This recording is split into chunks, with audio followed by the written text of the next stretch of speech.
Hello, everyone. My name is Vex Tobias, and this is my library assignment of The Watchmen. The team and a fun fact. The Watchmen is published by DC Comics. The writer is Alan Moore, colorist was John Higgins, artist is Dave Gibbons, editors were Len Wayne and Barbara Kessel. The volume set is a compilation of the comics which originally came out in the 1980s. It has 416 pages, as you can see on the screen next to me on the right side. And right under that is a little panel I thought was a neat little fact. Was that Rosech, who is the main character, his face is like ink blocks that a therapist would show you, and they move as he talks. I don't know. As far as art detail goes and character style wise, I thought that was really neat. Details. Where do the acts occur? Act 1 ends on page 19 at the bar where Edward is last seen at. Act 2 starts on page 20 when Rajesh, I think I'm saying that right, please correct me if I'm wrong, enters the lab to speak to Dr. Manhattan. Act 3 is in page 25 when there's a bunch of, I believe they're millionaires in an underground party discussing Edward's death and how it was successful. Whose story is this? This story follows Rajesh, or I believe his name was Warren? Yes, his, like, character name, I suppose. Anyways, sorry.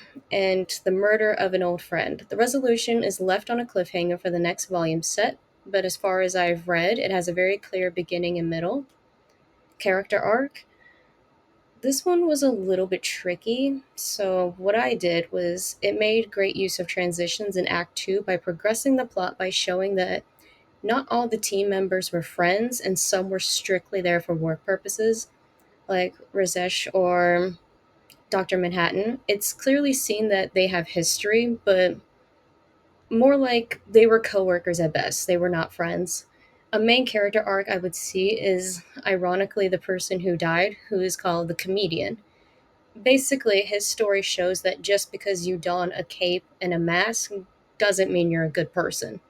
And Act 2 shows that because up until that point, we're under the influence of believing that, oh, he's a good guy. He was on, the super team, which means he had to be a good person.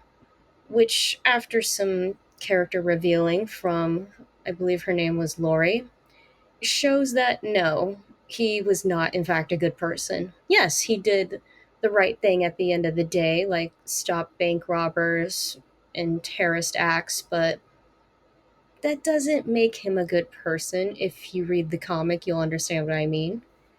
Transitions.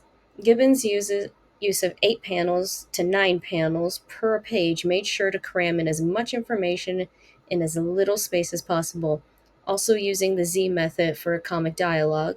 They also used effective captions on the top left corner and the bottom right corner. This way, the audience knows exactly when and where the characters are at what point in time, and even where they are going on the next page. McLeod's idea. Action to action transition was best used on pages 7 and 8, which you can see in the right corner there, where there is no dialogue but silent action moved the story in a way that you can see what the history is behind the panels. Moment to moment transition was best used during page 15 at the bar where Rajesh was in. That's a typo, my apologies. Is interacting with people to get answers about Edward. More interrogating than interacting, to be put it bluntly. Recommendation. If you're a fan of DC Comics with compelling characters and completely different lives like Sandman or Sideways, then yes, I do think you would like this comic. I found it I love stories like these where they take place in the same universe as like these bigger franchises like Batman and Superman, but they're like adjacent to what they're doing.